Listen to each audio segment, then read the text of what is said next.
बिस्मिल्लाहिर्रहमानिर्रहीम। In this video we will talk about alkaptonuria. Alkaptonuria को discuss करने से पहले हम एक पाथवे डिस्कस करेंगे और उसके बाद हम एल्केप्टोनूरिया पे आएंगे। So first of all alkaptonuria है क्या?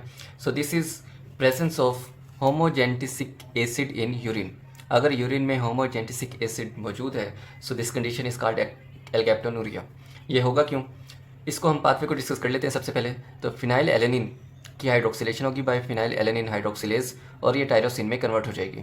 अब टायरोसिन की होगी डिग्रेडेशन। इसके डिफरेंट पाथवेज हैं जिसके थ्रू डिफरेंट प्रोडक्ट्स बनते हैं which include melanin and neurotransmitters and different proteins. Tyrosine की डिग्रेडेशन के एक पाथवे में होमोजेंटिसिक एसिड बनता है। अब होमोजेंटिसिक एसिड पर होमोजेंटिसिक एसिड ऑक्सीडेज एक्ट करेगा और इसको कन्वर्ट कर देगा into maleyl acetoacetate. So this is product of oxidation of homogentisic acid और इसका इंजाइम है होमोजेंटिसिक एसिड ऑक्सीडेज। अगर बॉडी में ये इंजाइम डेफिशिएंट है या ये अबनॉर्मल है तो इसकी ऑक्सीडेशन नहीं होगी, जिसकी वजह से ये होमोजेंटिसिक एसिड मेल्साइल एसीटोएसीटेट में कन्वर्ट नहीं होगा और इसकी कंसंट्रेशन ज़्यादा होगी। So there will be presence of homogentisic acid in blood and of course in urine and this condition is called alkaptonuria. अब इस कंडीशन से होगा क्या? There will be high concentration of homogentic acid in urine. It will cause onset of arthritis in body. It will cause ochronosis, which is calcification of cartilage in our body. जो हमारी cartilage हैं body में उनकी calcification शुरू हो जाएगी and it will affects our joints. Number 4 is dark pigment in urine. जब urine में होमोजेंटिसिक एसिड मौजूद होगा और यूरिन जब एयर से एक्सपोज होगा तो एयर की प्रेजेंस में होमोजेंटिसिक एसिड की ऑक्सीडेशन होगी and it will turn into a dark pigment which is maleyl acetoacetate. So these are major effects of alkaptonuria. इसके ट्रीटमेंट के लिए हम डाइट में फिनाइल एलेनिन और टायरोसिन दोनों की कंसंट्रेशन कम कर देंगे और बहुत लिमिटेड कर देंगे ताकि अल्टीमेटली होमोजेंटिसिक एसिड कम से कम एक्यूमुलेट हो and it will not effect our joints. Now we will talk about homocystinuria. Homocystinuria is presence of homocysteine in urine.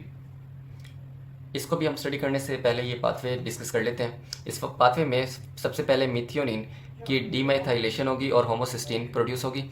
Homocysteine पर सिस्टोथायोनिन सिंथेटेज एंजाइम एक्ट करेगा और सिस्टोथायोनिन बन जाएगी। So this enzyme converts homocysteine into cystathionine. अगर ये enzyme deficient हो या abnormal हो तो इसकी वजह से ये रिएक्शन परफॉर्म नहीं होगा और होमोसिस्टीन सिस्टोथायोनिन में कन्वर्ट नहीं होगी। जब ये सिस्टोथायोनिन में कन्वर्ट नहीं होगी तो अल्टीमेटली होमोसिस्टीन की कंसंट्रेशन इंक्रीज कर जाएगी ब्लड में and of course in urine and there will be presence of homocysteine in urine and this condition is called homocystinuria. Homocysteine की कंसंट्रेशन ज़्यादा होने से होगा क्या? It will cause dislocation of lens of eye called ectopia lentis.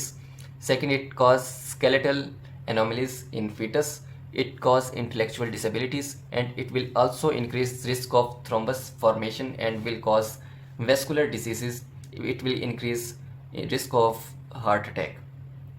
अब हम इसका treatment discuss कर लेते हैं। सो ट्रीटमेंट के लिए हम डाइट में मिथोनिन की कंसंट्रेशन को कर देंगे कम, होमोसिस्टीन को भी कर देंगे कम ताकि होमोसिस्टीन ज़्यादा एक्यूमुलेट ना हो।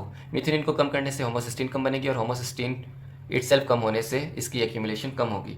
इसके अलावा हम डाइट में विटामिन B6 और B12 की सप्लीमेंट इंक्रीज़ कर देंगे ताकि बाकी पाथवेज के थ्रू होमोसिस्टीन की डिग्रेडेशन हो। So this is all about homocystinuria. Now like the video and subscribe the channel. Thank you.